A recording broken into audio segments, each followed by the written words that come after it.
Okay, attempt 2 here. Welcome back to the Australian F4 Championship. If you missed out on yesterday's race, quite enthralling indeed. We now head back for race 2 of round 1 this weekend. 3 races, brand new chassis, brand new cars. Who will come out champion? We'll have to wait and find out. Let's send it up now to the world feed as we get ready for race number 2 of the weekend. Let's get going. Set to go for the second race of the weekend. It will be a 25-minute race plus one lap added on to the end of it. And there's a bit of tyre talk going into this where some cars are running a dry or a slick in these dry conditions. I'm joined alongside my series commentator, Lindsay Buttle. Lindsay, welcome back to Sunday morning here at Windsor Motor Raceway. Yeah, this is going to be a really interesting race here, Tom, because we've got the potential for mixed tyres here at the moment, and this is going to create quite an interesting start to the race. We won't really know who's on slicks and who's on wets until we really get into the nitty-gritty of the race start, and it's going to mean such carnage and chaos potentially ahead of us. Yeah, definitely looking forward to this one. We have the Gen 2 and the Gen 1 category. Of course, the Gen 1 car being the Miguel M114, constructed in 2014, powered by a Ford EcoBoost 1.6 litre turbo, making about 160 horsepower and only weighing 585 kilos, including driver. Then we go to the current generation car, the Tatis T421, built in 2021, first race in 2022. An engine inside that car is a feet above 1.4 litre turbo, 172 horsepower. So a little bit more power under the right foot of these drivers, and they weigh an extra 15 kilos, so 600 kilos including. This is the perfect pair.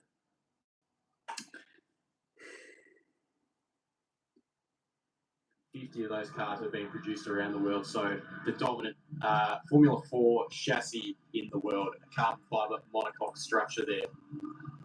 Yeah, they are quite, they're really fast machines as we've seen over this weekend, but now these drivers have got the challenge of tackling them in the rain, which is just a completely different story altogether. I think that a few of these drivers are really going to struggle. I mean, you've got, say, the likes of Lewis Scott, you've got P2 in Gen 1 at the last race yesterday.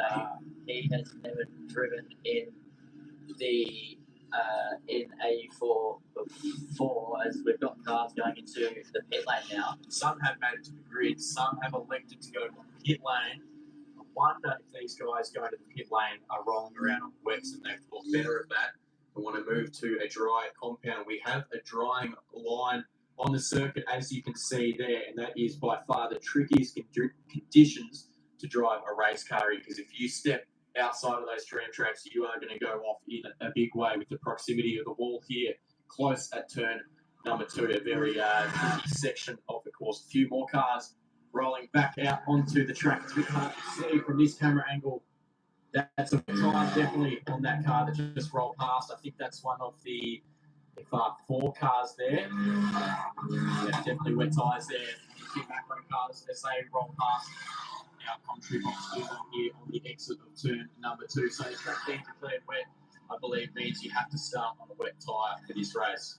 Yeah, I'm under the same understanding as well, but I think that this is just drivers taking a second outlap. I don't think anyone changed tyres, but they are allowed to go through the pit lane to take a second outlap, which would explain the drivers coming through the pit lane to go around the grid, because at the moment we've got cars forming up on the grid getting ready to go, and some drivers will just want to get a better feel for the circuit. You can see DeAndre Stewart's on wets, Brock Burton's on wets, and Angus Bales on wets. So that's 3 Tim Macro cars again on 2 as well. And that is Jack Culver on wet tyres as well in the Gen 1 class. So I think that most drivers are going to be on wets, as we know they should have to be.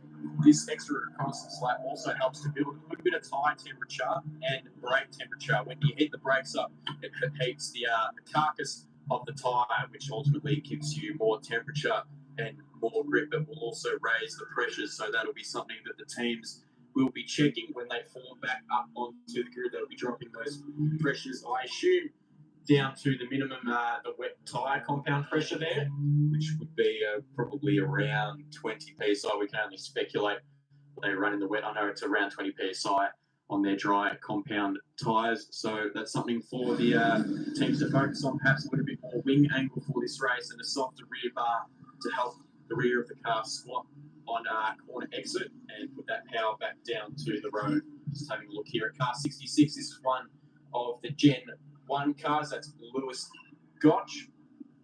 And he is piloting one of the AGI Sport cars there.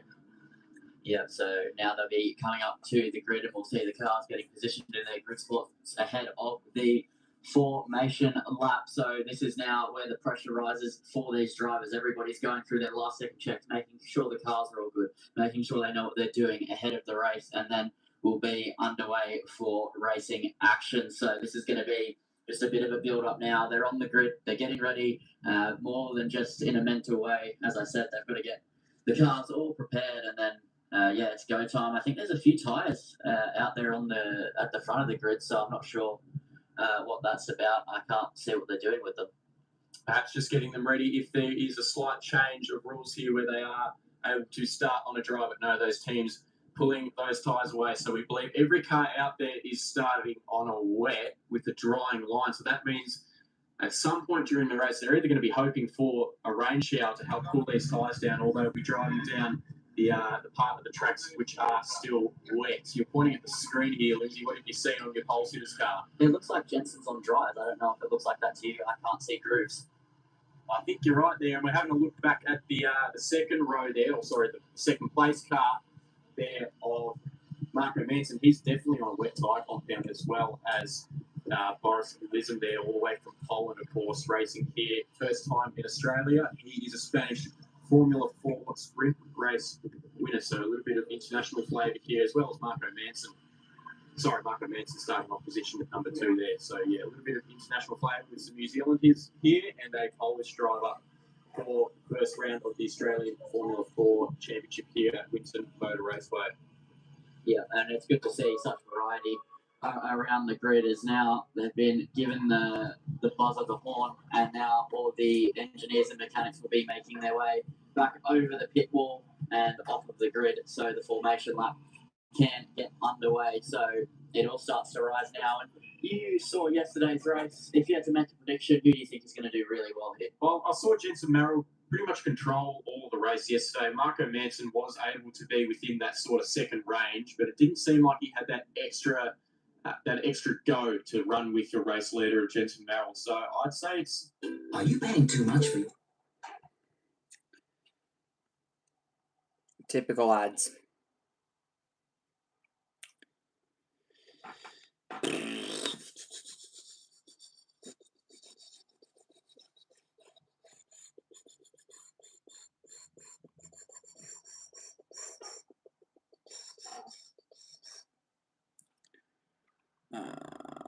Hurry up.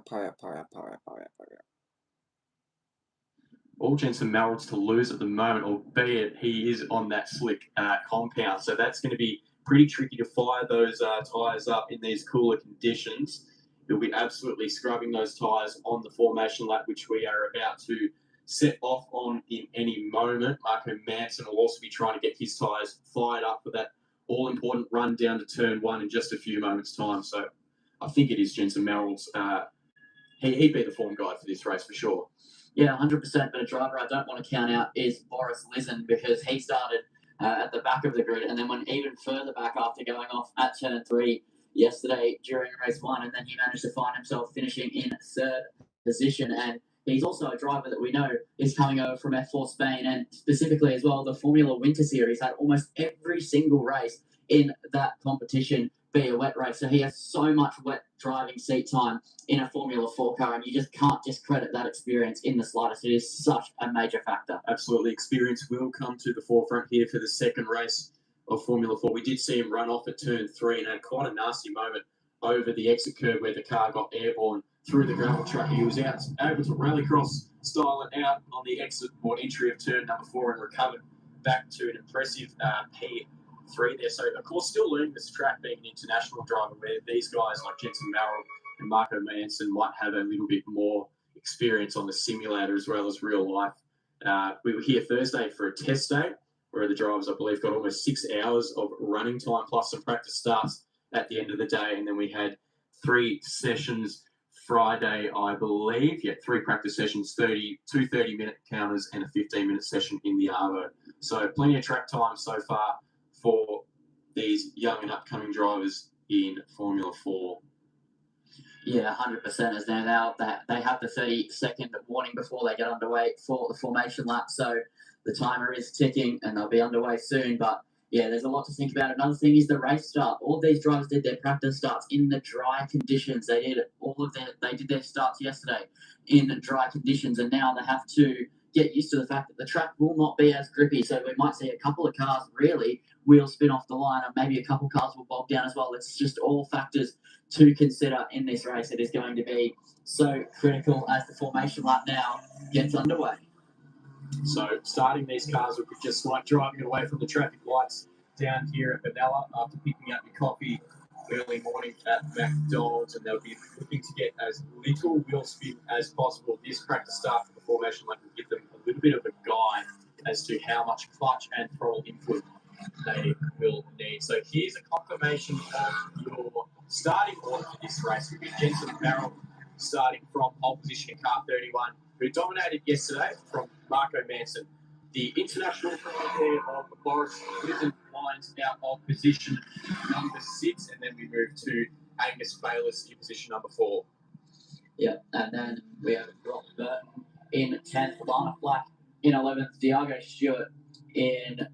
Oh, sorry, these are all the positions are out because it's staggered. Then you have Diago Stewart, Kobe Wilson off the pole for the Gen 1s, Lewis Gottschalk is second for the Gen 1s, Rugby Mangan, Anton Du starting right in the thick of it in the Gen 2 car, then Will Beck, Jackson Culver, Matteo Kazaglis, and Martin Dudley rounds out the back.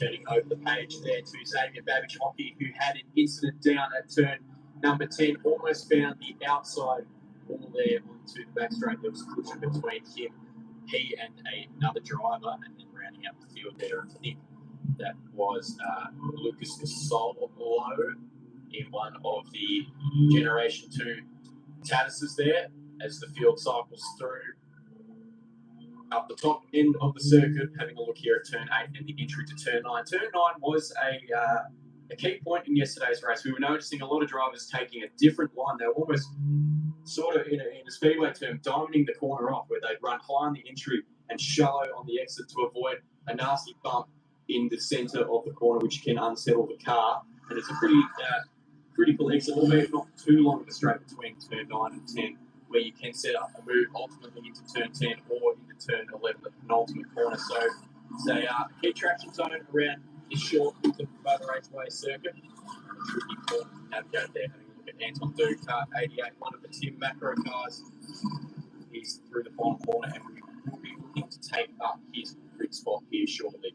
Yep, so they will now be gridding up very, very quickly, and then hoping that the temperature doesn't drop out of their tyres as they get ready to go racing. So you can see the final few cars. There is Dudley making his way out of the final corner as they'll get ready to go racing for the second time this weekend in the 2026 AU4 Championship. So everybody is gridded up now. It'll be Jensen Marrold off of pole, and then Marco Manson, Boris Lizard then in behind that. So as they get ready to go racing, the 5 red lights have illuminated here at Winton Motor Raceway. And Jensen Marrold is stalled off of the line. Race 1's winner has not gotten off the line. He's stalled here in the wet conditions, and that is an absolute game changer here in the Gen 2 category. As now we have Marco Manson on the inside at turn 1 as they go racing. Angus Bales was able to move up as well. He's on the side as they get out of turn 2. That's Diago Stewart as well. On the slide, Xavier Babbage Hockey is now on the outside of Diago Stewart as they head towards turn 3. Can't get it done. Here comes Kobe Wilson side by side with Culver as well. Now they headed towards turn 4. This is going to be really tricky between these two cars. They go back in single file. They cannot hold 2 by 2 through that section of the racetrack with a slippery surface. And now they'll be head down here through the middle sector of the circuit. This is going to be critical. Bales on the slide, and that looks like Rhino Flax on the inside and looking to solo as they head through turn 7, and he's been shoved out line against the move for it. So thank you very much as well. Moves off past Luca Casolo, takes that place now. He'll be on the back. But the ads, they just played like freaking a minute worth of ads 10 minutes ago. His teammate here with Lana Flaxo and Train Star from Morris as he'll continue his charge off the grid. Good move from the pair of F4 racing cars there on Lana Flack in the international driver of Boris Lizard. An absolutely appalling start there from your pole sitter, Jensen Marrow, who'll be absolutely kicking himself. He's fallen all the way to the back of the field, but that car is on a slick tyre. So watch for that car crawling back through the order. Here's the battle for the race lead in the Gen 2 category. So this is Kobe on the inside, and that is Culver on the outside. He slots back into the line, but this battle from over these two. Well, I don't think squabble on the truck yesterday, but now Jack has been back with a vengeance, and in the paddock there's been a lot of talk about his wet weather ability, and Jack is really putting it to work. Kobe forced defensive as they head towards turn one. Kobe on the inside line, putting out Culver, and now Jack flying it around the outside, can't do it, but now he cuts out. Now gets a better into the goal. He cuts back underneath as they run towards turn three. So here we go. Will they go? Oh, that is Tazaglis off the circuit. He's off into the grass. An error out of the final corner, perhaps just putting the throttle down too early. Here is your pole sitter though in the Gen 2 class of Jensen Merrill, carving his way through the Gen 2 field there. So he will be looking to get through these guys as quickly as possible. A safety car would help Jensen massively to regain those that time lost to the head of the field there. Marco Manson still leading from Angus Bayliss, Burton and Laura Flack running in position number 4. Yeah, as now we look at Nick Mankers, who has Lewis Welch behind him, so this is going to be a critical stage of just needing to keep his head down, as Jensen Merrill also needs to keep his head down as he makes his way around the circuit. Wilbeck is the next car in front of him in 11th overall, so he'll need to make quick work of Wilbeck if he wants to continue his charge. He's almost got a Boris Lizen style drive from yesterday where Boris was up the back and had to make his way through. So a lot of recovery drives. They seem to be the theme here in round one of the championship as we look at Lana Flack on the slide on the exit curve as Boris closing in to his teammate at the moment as they head towards turn one at 50 points, but I don't think he'll go for it quite yet. It looks just a little bit far back. Tight racing at the front of the group here. Top 6 separated by absolutely nothing. Through turn number 2 they go. Flack looking at the back of the fitness first. Tim Macro car there off Brock Burton, who's made a great start up to P3 after starting in position number 6. But he's also got to watch a mirror here and be a little bit careful as Boris Lizzie is right on the gearbox of that F4 Racing Tatus Formula 4 car through turn number 5 and 6. This is where he can set up a move. Does he send it down the inside of his teammate? Job's done there for Boris. It's a good move. Yeah, great move from Boris. Just showing what we saw yesterday when he was on the hunt, and now he's on the back of Brock Burton, who we saw him overtake yesterday. Here we go. He's going quickly. Oh no, he's got taken up with Brock Burton. That collided. They managed to keep going, but a bit of a poor moment there. He just knocked up into the side of Burton.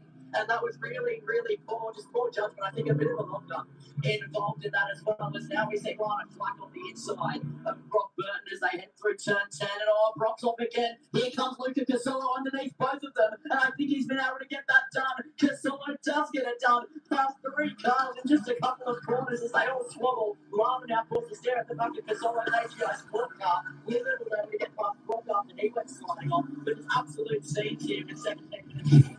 It's absolutely all going on here for the battle for the final podium spot. That is the move that Lizen tried on car 30 there of Brock. Couldn't quite get that job done. That is one of the key spots we were talking about where drivers try and open their run up onto the short back straight out of turn number 9. There's just a little bit of a clumsy error there, but it looks to me that the cars are actually straight, which is quite remarkable for an open wheel car to bounce off each other like that. Yeah, it was surprisingly light contact. I mean, they kind of just blended into each other and then got off. I imagine there's probably a bit of floor damage from Brock Burton's car, but you can only speculate, of course, until post-race. And Boris still on the charge. He did get past Lana Flack, and now he's staring in the back of the ring. So he's making quick work of any sort of mistakes he's making. We saw that yesterday when he made his charge through. He made a mistake on the outside of Diago and then just quickly cut back. He's a very resilient driver, as we've been seeing over the course of race 1 and now race 2. As we look at Wilbeck as well, there's Jensen Merrill closing up to the back. Jensen just driving pretty safely to see, it seems, at the moment as they close up to the back of view of the Gen 1 cars. That is Jack Culver that will Beck's on the inside. So that's P2 in the Gen 1 category. They're having to overtake. Then Kobe will be just up the road. Oh, they've just gotten a little bit caught up there wide on the exit. Was Culver as Wilbeck will now go past. Here comes Jensen Merrill as well. Not wanting to lose any time to Wilbeck, and he'll sweep through at the penultimate corner of the circuit, and that is moved on, and he's right on the back of Wilbeck now. Just having a look at the timing screen here, there doesn't seem to be a huge game between slick and the wet tyre compound. If anything, I think the wet tyre is performing with Macquarie.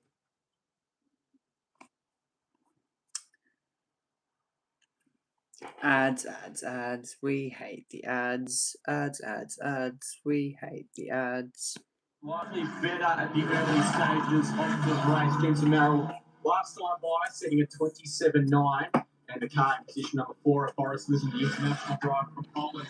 He's set a 1 minute 27.3, but here is a move from Jensen Merrill on car 28. They've got a little bit of a slow car to navigate there, but job done for Merrill. He is inside the top 10 in the Gen 2 class. Yeah, he is the current championship leader, so he won't want to have any sort of damage coming into race 3 in his championship lead, because holding it is going to be so important over the course of these 5 rounds. But you just want to, it's a good note to go out with the championship leader at the first round. It gives you a bit of confidence, so that'll be what he's looking to do, just playing more points, as you can see.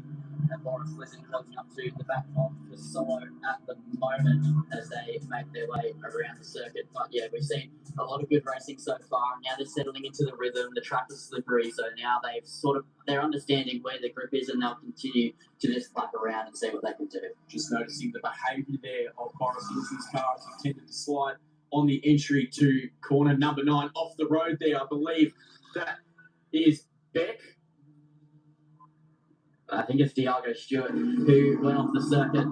There actually is. That was Jensen Merrill. Yeah, it was Merrill getting past, because that is Beck behind Jensen at the moment. It was one of the Tim Macro cars that was overtaken and off the circuit by the both of them. So he dropped back behind Kobe Wilson. Yeah, it was Diago Stewart. And you can see it reflected on the timing tower. So just a small mistake. Really easy to do. Turn 10 has been a bit of a talking point between the drivers over the course of the day. I've even seen some entertaining conversations about turn 10, because it is just so slick for these S4 cars at the moment. Yeah, an over 90-degree corner there for these cars to navigate onto the back straight, critical exit. Now to turn 10 can set up a move into turn 11, which is even harder in these conditions as you want to stay on the dry line and minimise the lack of traction in the wet parts of the circuit. So here's a move from Jensen Merrill over car 28. Job done at turn 3. We saw this live a few moments ago, so he was able to get past it. He also recovering William Beck, who ran off in yesterday's race. Here is car 40 of Lana Flack. She is struggling under pressure. She's 1.7 seconds last time behind Angus Bayliss there, running in position number 4. Big move up the inside though from car 90. This is the battle for the race lead, I believe. So a big change here as Solo goes through there on Manson. Yeah, so critical move there for Luca Casolo as he moves up into the race lead in the AGI Sport Machinery, but Marco Manson will not be far behind, and here comes Boris Listen as well, just prowling in the background, floating up to the back of Marco Manson. So I tipped him before this race saying he's really good into what he's done. I want to see time in the wet. Now here he is arriving on the scene despite incident as well. So he is now on a charge. He wants to try and claim further places on the podium. He finished up 3rd yesterday. He'll want to go at least one better. He's on the hunt. He's absolutely right there. Nicely done by the lap car to get out of the way and let the front 3 press on. A little bit of an entry oversteer there for Marco Manson, hustling car number 69 Manson. Limited car there, run by Tim at Macro Racing, doing a fantastic job here. He's trying to hustle the back of Gasol, not let him get too far away. Keep that pressure point. Same can be said here from the Polish driver. He is on the charge here, trying to go after Marco Manson for the 2nd spot on the podium. Yeah, and now we cut back to Diago Stewart and Xavier Babichocki, who are currently jockeying over 11th to 12th position overall in this race. And Xavier, bit of an incident yesterday, and he's got a bit of an injured finger actually. He had to go to the hospital after his crash with Will Beck, but he's back out there racing as there's a bit of action here as this is Angus Bales side by side with Jensen Marrow as they head through the final corner. That's Lana Flack just there as well in this fight as they make their way through the final 2 corners of the circuit. Now they're going to be drag racing down towards turn 1. So Bales forced to be on the defence here. Here comes Jensen Marrow and Lana Flack as well as they head towards turn 1. Jensen showing the nose. Can't quite do anything about it just yet, though. And now, as they head through the exit, what has he got here? As they head up there, he's right on the back now of Angus Bales. As they head into turn 3, late on the brakes. He's now in front. Angus trying to get the better exit, but Jensen Marrow is now through. And here comes Lana Flack as well at turn 4. Oh, so close between the two of them, but managed to keep it out of each other. Great move there from Jensen Marrow. Lana Flack tried it, just couldn't do anything, though. So Jensen Marrow on the charge. He's up to position number 4, but it's a long way for him to get to Boris Lizen. At the back of this group here is car 28 there, I believe, of Will Beck. He's another guy on a slip compound tyre. So 2 cars that we can confirm on a slip starting this race, and these guys are making their way through the field trying to get past Lana Flack there, who's on the back of Angus Bayliss. Angus also races in a Formula Ford up in Queensland, so doing a lot of miles this year in his early racing career. Out of turn number 10, we go onto the back straight. There is the slip tyre compound car of Will Beck applying the power. Can he go for a move into the penultimate corner? That's going to be a no.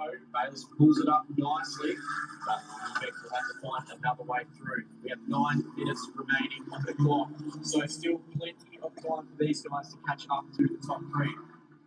You little bit. I had a feeling there was going to be an ad break, which is why I came back up here.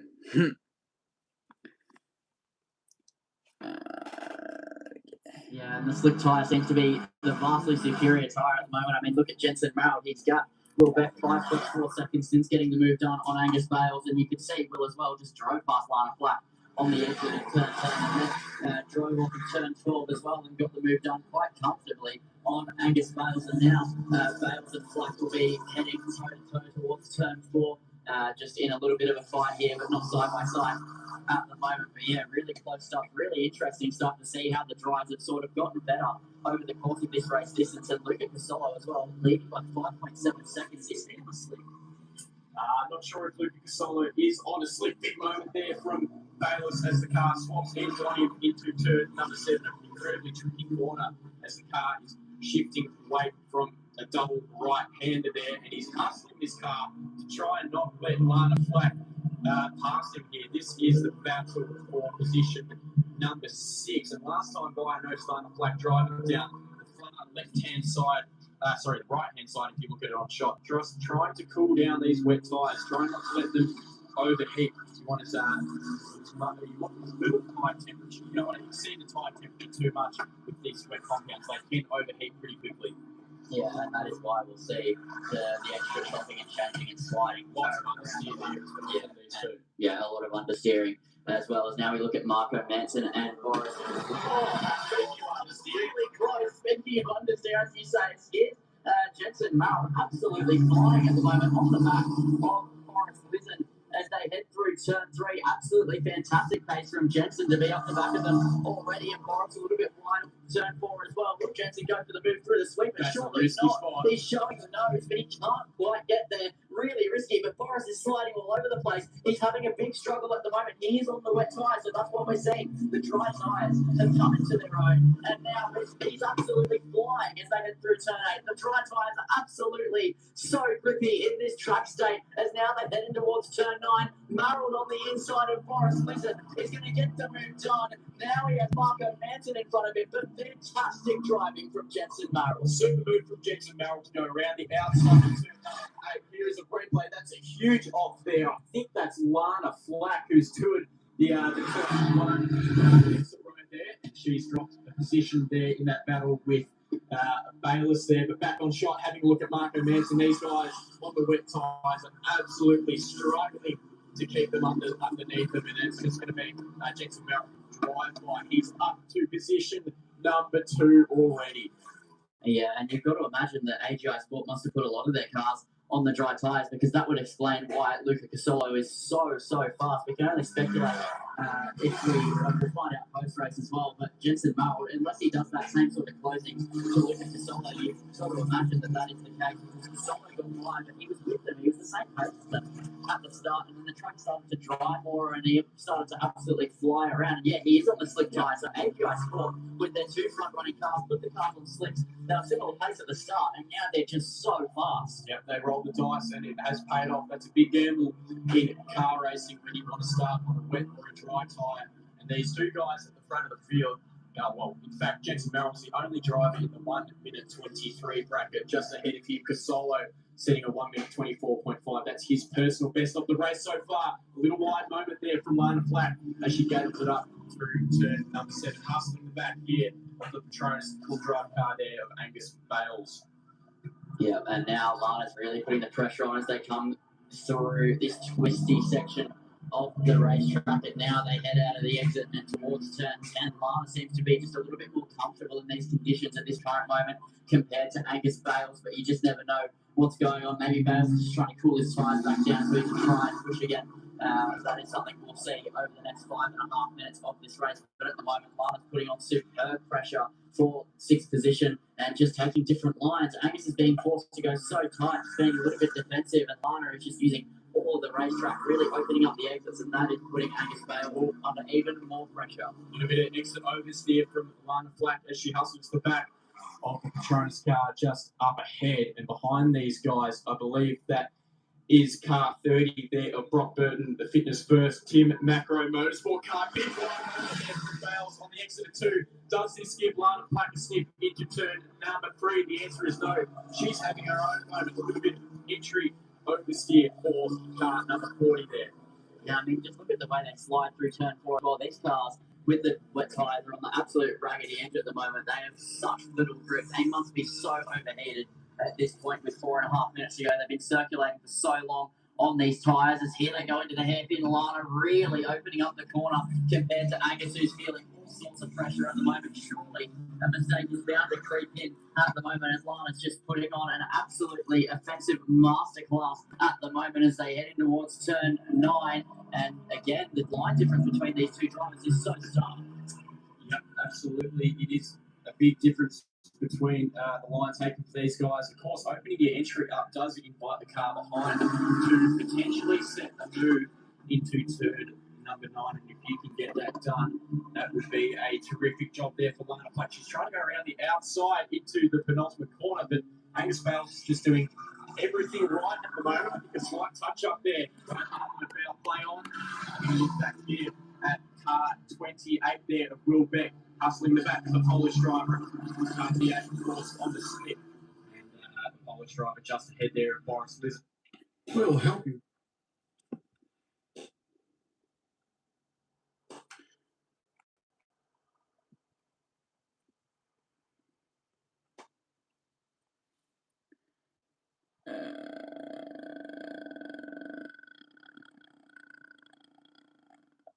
This should be all of the ads. It's every 5 to 9 minutes that they're playing at the moment. On the wet, probably those tyres crying for help at this point of the race. Yeah, and I think that this battle will resume for the next 3.5 minutes as well. I think it won't end because Boris is really putting on the defensive anchors at the moment, but Will Beck putting all sorts of pressure as they head into towards turn 7. So these are the things that have to be considered over the next 3 minutes, because Boris won't want to over-defend, because that's how you end up in an incident, especially against a car that has the grippier compounded tyre. You can see the grip advantage that the slick has as Jensen Merrill comes in at 1 minute 22.3, absolutely flying at the moment as here comes Will Beck on the outside line as they head in towards turn 10 here. Boris Lizard just on the defence is able to hold on. Will Beck drive through on the exit like we saw him do against Lana? No, not quite so. Boris getting good exits off the corners despite the lack of grip, as Merrill absolutely flying. That gap between the leaders has dropped from 12 seconds to 3.6. As here's Will Beck on the inside. There's Anton as well. So they've got a bit of lap traffic to be communicating around, and that is now Will Beck ahead of Boris Lizard with a little bit of traffic. Anton Do just in the wrong place at the wrong time for these two cars. Well, depending if you're Wilbeck, it's probably the right time. So let's see if Wilbeck can get to the back of car 69 just up the road. Marco Manson there, currently running on the final podium spot, and you can see Wizen just doing anything he can to get some cooler temper, some standing water into those tyres to help cool them down. The car sliding through turn number 4, right on the edge of grip there. Those Hankook wet tyres absolutely crying out through the long loaded left-hander of turn number 5. But you touched on that gap at the lead. It is coming down in a quick way. Yeah, it really is, and I'm excited to see how the end of this race goes. If Merrill can keep up that pace, it all depends on his tyres. As here's Wilbeck on the outside of Marco Manson. Now he cuts back underneath, takes the outside line through turn 9, and he's driving around the hairpin with so much more grip than Marco Manson as they go dragging now towards turn 10. Who's going to be last on the break? Surely it's going to be Wilbeck, but he waits long at the moment. As here's a bit of a replay from earlier on. So this is Angus Bales with last turn 2 and nearly on the outside. That's Rob Burton off the circuit. He's rejoined back onto the track with cars just behind him. That's Cody Wilson and Jack Culver just close together at the moment. But yeah, really, really close stuff there. And excursion off the circuit for Brock Burton as their saviour as well, making his way past Martin Dudley through the final couple of corners. But yeah, really close stuff here. 54 seconds left on the clock. The lead gap 1.6 seconds, and Manson and Beck close together as well. As this is Casolo and Marrell now for the race lead, and Jensen Marrell has gotten the move done, and that is sensational pace, and he's come from absolutely nowhere, stalling off the line. Now he's in the lead of the race. That is sublime driving from Jensen Marrell. Absolutely well done from Jensen Marrell. He stalled at the start, went all the way back to P last, and he's clawed his way through the field on a slick tyre, got past his teammate there of Lucas Casolo, and now he's got clean air ahead of him. The ultimate dream for a driver here on a slick tyre. He's pumping in quick lap time after quick lap time. The fastest lap, of course, being set by Jensen at 22.1. The next fastest driver in the field at 24.4. That's Wilbeck in position number 4 at the moment. So, yeah, a dominant performance there from Jensen Marrell in car 31. He'd be absolutely ecstatic. He's got probably 2 more laps to navigate here, and it's just tipped down to 0. So as long as he can keep it on the island, he should be all good from here. Marco Manson's having to defend here from another driver on a slick tyre. That is Wilbeck, and these guys are battling for the final podium position. I'm actually surprised Marco's been able to fend off Will for this long. Will's got a great exit onto the start-finish straight. Does he have an overlap where he can position himself on the outside of turn number 1? That's going to be a tricky move to pull off. Does he send it round the outside? Thinks better of it. Manson drives it in deep, but that's going to compromise his run through 2. And Wilbeck will drive down the inside into turn number 3. These guys side by side. I think Wilbeck's got this move done. Yeah, I think he has a great move. He just set it up. He backed off. Marco Manson went too deep in. I think Will knew that he was going to do that, trying to defend so hard and then cut underneath it too. Got a great exit. Simply done there. Just absolutely textbook driving from Wilbeck. Currently in 4th position with now ahead of Marco Manson for Solo off the road, but there's not a lot of time, so you would imagine that that's not going to come to fruition. As here is Jensen Marrell as he makes his way through the bottom corner. Last lap board's now being shown, so he has 1 more lap to get around this circuit, and then he'll be victorious. He's just got to drive home. Absolutely, he does. Car 31 in control here. Jensen Marrell almost setting another fast lap last time by, so he's absolutely in the group here in the AGI Sport Car. Position number 2 so far, going away with Lucas Casolo. Almost wide moment there on the exit of turn number 2 for the 2 AGI Sport Cars. Absolutely taking control of the race. Manson just hanging on here, it seems, last time round on the timing loop. I think Wilbeck has definitely got that loop done. Yeah, I think so. It's Jensen Marrell now, just has a victory lap remaining as he heads through turn 7. So Luca Casolo and Jensen Marrell will be very happy with themselves, but this man, especially as he makes his way through turn 9, he's only got a couple of corners left. He won yesterday in a very, very nicely managed fashion, and now he's scored off the grid. It looked like a comeback charge was going to be really, really difficult for Jensen Marrell, but he made it work anyway. Gambled with the dry bounce high, quickly cut his way through the field with absolutely sensational racecraft, and he's proving why. He went 12 for 12 last year in the Gen 1. He's 13 for 13 after race 1. Now he makes his way out of the final corner to make it 14 for 14 here for Jensen Maurer as he crosses the line to win in race 2 from the back of the group. Hey, remember the L YouTube, L ads. L YouTube. Yeah. Oh my god, go away. Don't care, don't care, don't care, shut up. Absolutely fantastic job there from Jensen Merrill. Same can be said from Lucas Casolo. Luca Casolo there heading home in position number 2 after starting 4th on the grid. Will Beck got that move done from Marco Manson there, and he will come home in position number 3. One of the Gen 1 cars there going wide at the penultimate corner there. So those guys will be coming across the line shortly. And having a look here, here is your race leader, Culver, in car number 12 for the Gen 1 category.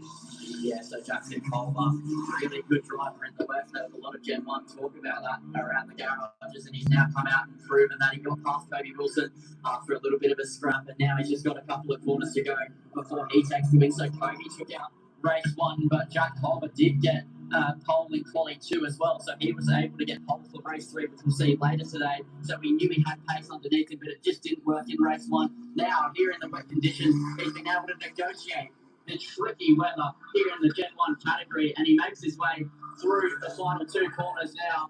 He's done absolutely spectacularly here in the Gen 1s, to top Kobe Wilson, to top Lewis Scott, to top Rugby Mangan. He rises to the top here, and he's going to cross the line to win in Gen 1s. A great drive by Jackson Culver to take the win in Gen 1s. That is absolutely stellar from him. Yep, fantastic job there from Jackson Culver there. Started in position 2 in the class there. Kobe Wilson coming across the line there to finish 2nd in class. So good job from the AGI Sport cars there. Of course, the only team running the older Gen 1 car this weekend. They have 6 of those for Gals running this weekend. And here is a confirmation of your results. Jensen Merrill picking up the race win. Yeah, so Merrill takes out the top spot. Then Luca Casolo just not able to hold on from Jensen Merrill's absolutely staggering pace. Then you have Will Beck rounding out the podium. A great drive from him with the slicks to get that done, making an AGI Sport 1, 2, 3. Then Marco Manson in the Tim Macro entry. Boris Lizen in 5th position. Lana Flack again with P6. Absolutely great driving from her in these tricky conditions. Angus Bales gets home in 7th after a couple of close calls, especially on the exit of turn 2. Then Jackson Culver rounds out the Gen 1 win and P8 overall. Then Brock Burton, who we saw take an excursion off the racetrack earlier on in the race at turn 7, able to recover and hold on to P9. Then Kobe Wilson gets 10th overall and 2nd in the Gen 1 class.